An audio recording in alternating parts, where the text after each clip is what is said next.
Open the floodgates of heaven.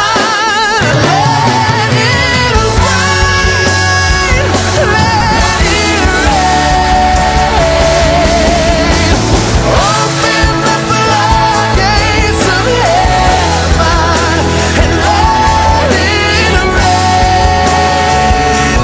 Please let it rain. Open the floodgates of heaven. Let it rain. Please let it rain. Que Dieu soit béni, qui nous donne l'occasion de nous plonger encore dans sa parole au travers de l'audit biblique communautaire international. Ce jour donc, nous verrons le jour 2 de la leçon 7, qui donc a pour passage 1 Corinthiens chapitre 6, versets 5 à 8. Précédemment, il a été question d'être équipé pour pouvoir juger, être compétent. Ce jour donc, le titre est le règlement des différends. Que donc Dieu bénisse cette session de questions et que la gloire lui revienne. Suivons donc attentivement les réponses pour nous édifier. Merci Ancien pour cette introduction. Je suis le frère Adjobi David et j'ai avec moi 4 frères et sœurs à qui je vais laisser le soin de se présenter. On va commencer par la dame.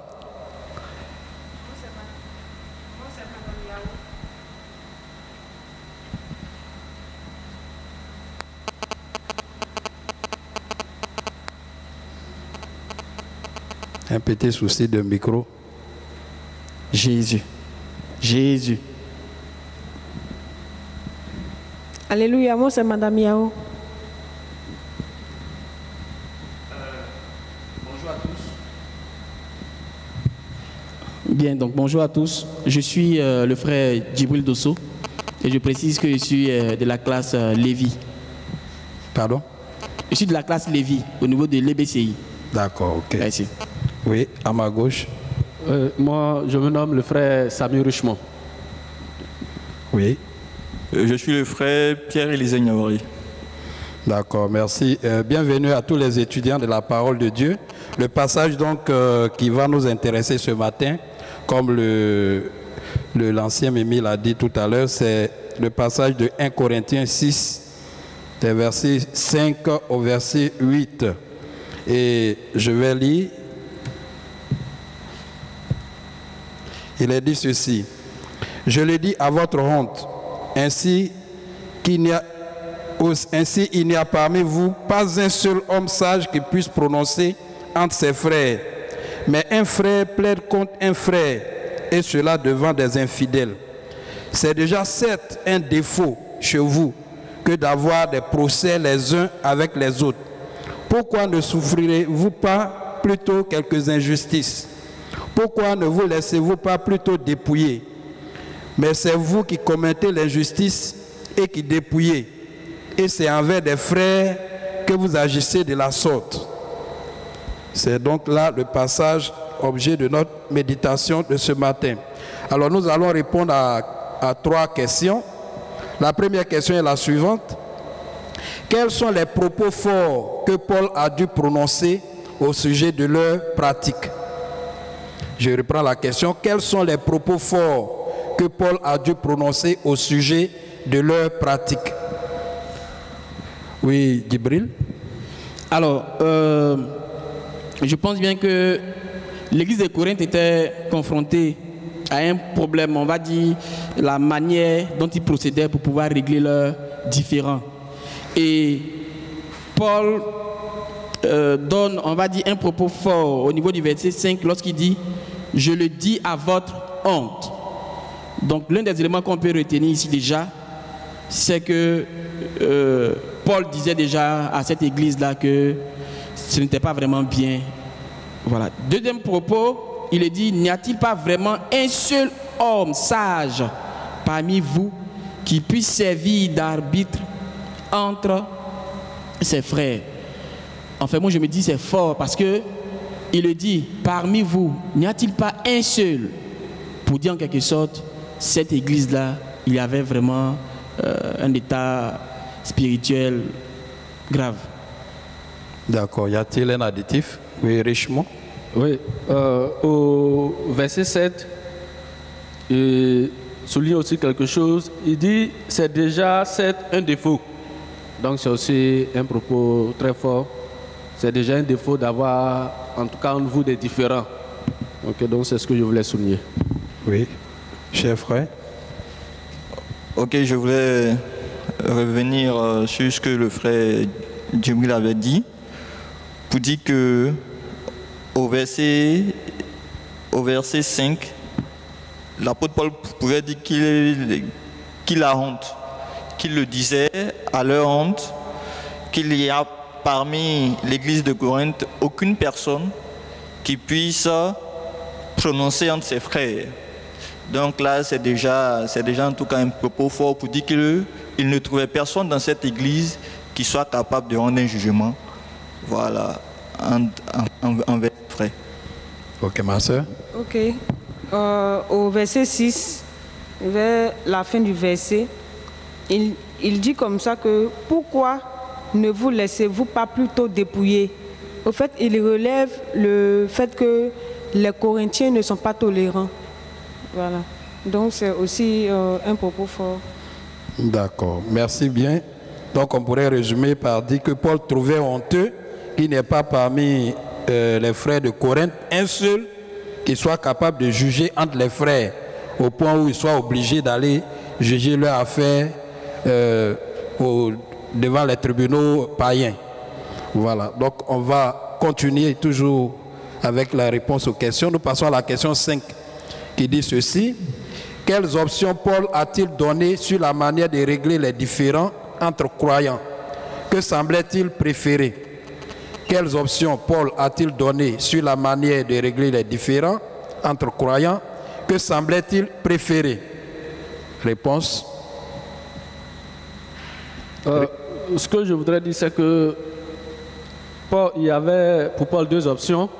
La première option, c'était déjà de régler ces différends, je veux dire, entre frères, entre des personnes qui ont accepté le Seigneur Jésus-Christ.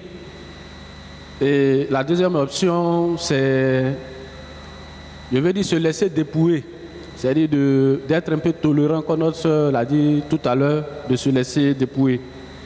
Pour moi, l'option que Paul préfère se trouve au verset 8, quand il dit, mais non, surtout au verset 7, quand il dit, pourquoi ne vous laissez-vous pas plutôt dépouiller? Donc pour Paul, l'option qu'il choisissait, c'est que les chrétiens devaient se laisser dépouiller, les chrétiens devaient être plutôt tolérants au lieu d'avoir des différends. D'accord. Un autre additif? Oui, Djibril. Alors moi je voulais juste ajouter, à la suite de ce que le frère a dit, en s'appuyant effectivement sur ce verset, en fait, Paul également aussi voulait mettre en évidence, on va dire, le côté pardonner à son frère.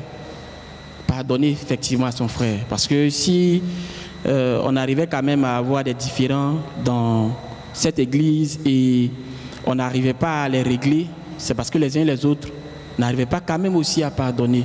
Donc Paul, c'était une manière d'encourager les frères et les sœurs de Corinthe au pardon, bien sûr. Oui, ma soeur. Bon, quand nous lisons le verset 5, il est dit que ainsi, il n'y a parmi vous pas un seul homme sage qui puisse prononcer entre ses frères. Au fait, c'est ici aussi, c'est une option que Paul donnait. Au fait, il voulait que parmi les Corinthiens, s'il survient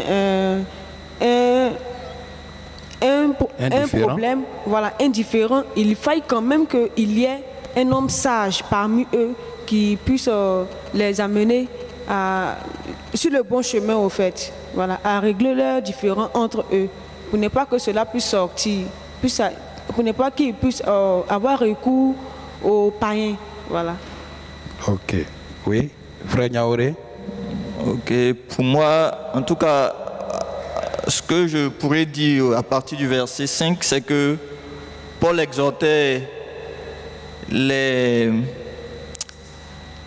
Corinthiens à la sagesse. À la sagesse, donc à revenir vers Dieu, vers celui qui est l'essentiel. Parce que il ne pouvait pas comprendre que des différends entre des gens qui avaient le même père pouvaient aller vers des infidèles pour le régler. Donc là, il exhortait déjà à de la sagesse. Et la deuxième chose qu'on peut relever, c'est que, effectivement, il leur demandait déjà d'avoir de l'humilité pour pouvoir pardonner. Et on peut le voir à partir du verset 7. Pourquoi ne vous laissez-vous pas plutôt dépouiller? Pourquoi ne souffrez-vous plutôt quelques injustices? Donc, déjà, c'est avec de l'humilité qu'on peut y arriver. Mais il n'a sûrement pas relevé ça au niveau de l'église de Corinthe. Donc ça aussi, c'était vraiment à déplorer. Et je pense que ce qu'il semblait préférer, c'était en tout cas qu'il soit humble et qu'il pardonne. Voilà, qu'il soit humble et qu'il pardonne. Ok, merci Frère Niaoré. Nous passons sans transition à la question 6. Si une personne choisit de supporter une injustice, plutôt que d'intenter un procès à un frère ou à une sœur dans la foi, en quoi reflète-t-elle l'image du Christ dans sa société? Si une personne choisit de supporter une injustice, plutôt que d'intenter un procès à un frère ou à une sœur dans la foi, en quoi reflète-t-elle l'image de Christ dans sa société? Oui, Djibril. Alors, moi, à cette question, franchement, elle me plaît beaucoup. Parce qu'ici, on met en évidence le caractère de Christ. On va dire qu'il doit faire partie d'un chrétien. Alors, Paul nous dit comme ça, si quelqu'un dans la société est confronté à une injustice, et que cette personne-là prend, on va dire sur elle, de ne pas traduire ce frère ou bien cette soeur en justice, en quoi est-ce que son caractère est pareil à Christ? Son caractère est pareil à Christ pour 2 points. Premier point, la Bible nous dit que tous ont péché et sont privés de la gloire de Dieu. Et Dieu, dans son plan de rédemption, a donné son Fils unique Jésus pour que nous qui étions pécheurs, nous qui avons, on va dire, péché contre Dieu, Dieu l'a fait gratuitement pour que nous ayons le salut. Le Seigneur pouvait nous traduire en justice, il pouvait nous tuer, il pouvait en tout cas faire de nous, je veux dire, voilà ce qu'il voulait. Mais Dieu a pardonné. Donc celui effectivement qui se retient de traduire un frère en justice, il fait appel au pardon, comme Dieu nous a pardonné. Et deuxième aspect, c'est que la Bible dit que dans Jean 3, c'est Dieu a tant aimé le monde qu'il a donné son Fils unique à la croix, pour le pardon de nos péchés comme on le sait tous. Ça met en évidence le caractère du divin amour de Christ. C'est aimer son frère, c'est aimer sa soeur. C'est parce que Dieu nous a aimés à un certain moment donné de notre vie, qu'aujourd'hui, nous pouvons le voir au verset, si on va un peu plus loin, au verset 11. Il dit, mais vous avez été lavés, vous avez été purifiés du péché, vous en avez été déclarés justes au nom du Seigneur Jésus-Christ par l'Esprit de notre Dieu. Ça met en évidence effectivement l'amour. Pour dire en quelque sorte qu'en tant que frères et sœurs, naturellement, si dans notre société, on est confronté à une injustice, on peut, on va dire, mettre en évidence ces deux éléments-là, comme Christ l'a fait également aussi pour nous. Merci Djibril. Un autre additif sur ce point où on va passer à la synthèse. Ok, rapidement. Je voudrais souligner que ici, en tout cas, c'est une question très intéressante parce que nous sommes appelés à être lumière du monde et celle de la terre. Alors, un frère qui supporte une injustice, c'est la manifestation de l'amour de Dieu, mais c'est aussi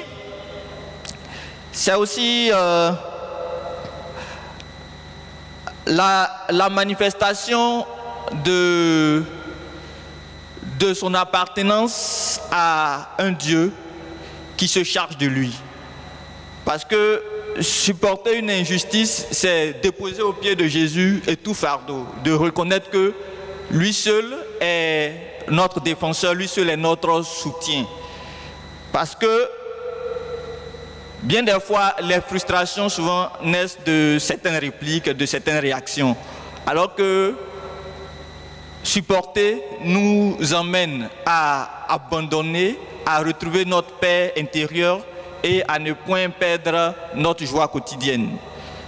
Donc c'est ce que je voulais souligner. Merci bien, cher frère Niaoré. Voilà, nous allons donc maintenant accueillir notre sœur Goupéo Grâce pour la synthèse. Sur la question 6, donc on peut retenir que Christ, même quand il était maltraité, priait pour ses bourreaux. Ainsi, il supportait sans se plaindre ni répondre à l'injustice. Nous voyons dans Luc 23, verset 34, où il disait, il demandait au Seigneur de pardonner à ceux qui étaient en train de le maltraiter parce qu'ils ne savaient pas ce qu'il faisait. Voilà, nous cédons donc la place à notre sœur Goupéo Grâce pour la synthèse de cette leçon 2. Gloire à Dieu. Amen. Recevez mes salutations, chers frères et sœurs en Jésus-Christ, et que la paix et la grâce de Dieu soient votre partage en ce jour. Je suis chargée de faire la synthèse du jour 2 de la leçon 7. Amen. Il faut dire qu'au sein du peuple de Corinthe, il y avait de nombreux désordres et Paul a fait plusieurs remarques sur ces désordres-là. Et parmi ceux-là, il y avait les querelles entre frères et sœurs en Christ qui étaient tellement graves et cela conduisait à des procès devant des personnes qui ne croyaient pas en Dieu. Et ces personnes-là portaient des jugements sur ces querelles-là. Et Paul leur faisait comprendre que, en tant qu'enfants de Dieu, nous allons demain porter des jugements sur le monde. À la fin des temps, nous allons juger le monde. Et il fallait que nous puissions prendre conscience de cela. Et lorsque nous avons des querelles entre nous frères, s'approcher des personnes sages pour pouvoir vraiment juger nos différentes querelles. Et nous le voyons au verset 7. Le passage qui nous est soumis est 1 Corinthiens 6, 5 à 8. Et nous pouvons tirer 3 leçons. La première leçon, c'est qu'entre frères et sœurs, il ne doit pas avoir même de querelle. Parce que lorsque nous sommes chrétiens, nous acceptons Jésus, nous avons une nouvelle créature. Tout ce qui était ancien est passé et maintenant Jésus habite en nous. Et si Jésus habite en toi, tu dois avoir la nature de Christ. Donc entre frères et sœurs chrétiens, nous devons en tout cas limiter tout ce qui est querelle. Nous devons marcher selon l'esprit afin de ne pas même entrer dans ce qui est querelle. Et comme deuxième leçon, nous devons nous pardonner et nous supporter. Il est très humain de chercher à faire valoir ses droits et il est dû d'accepter les frustrations. Les injures encore, il est dû d'être incompris, d'être accusé de ce qu'on n'a pas fait, car cela nous pousse à réagir. Et pourtant, le Seigneur, dans Matthieu 5, 39 à 40, nous demande de ne pas répondre aux provocations, quelle que soit la nature. C'est vrai que c'est dû d'accepter cela, mais par l'Esprit de Dieu en nous, nous ne devons pas répondre à tout ce qu'on nous dit. Et nous devons plutôt pardonner. Nous allons lire Colossiens 3, verset 12.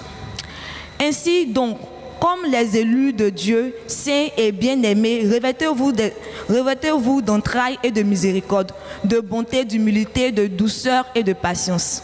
Supportez-vous les uns les autres et si l'un a sujet de se plaindre de l'autre, pardonnez-vous réciproquement et de même que Christ vous pardonne, pardonnez-vous aussi.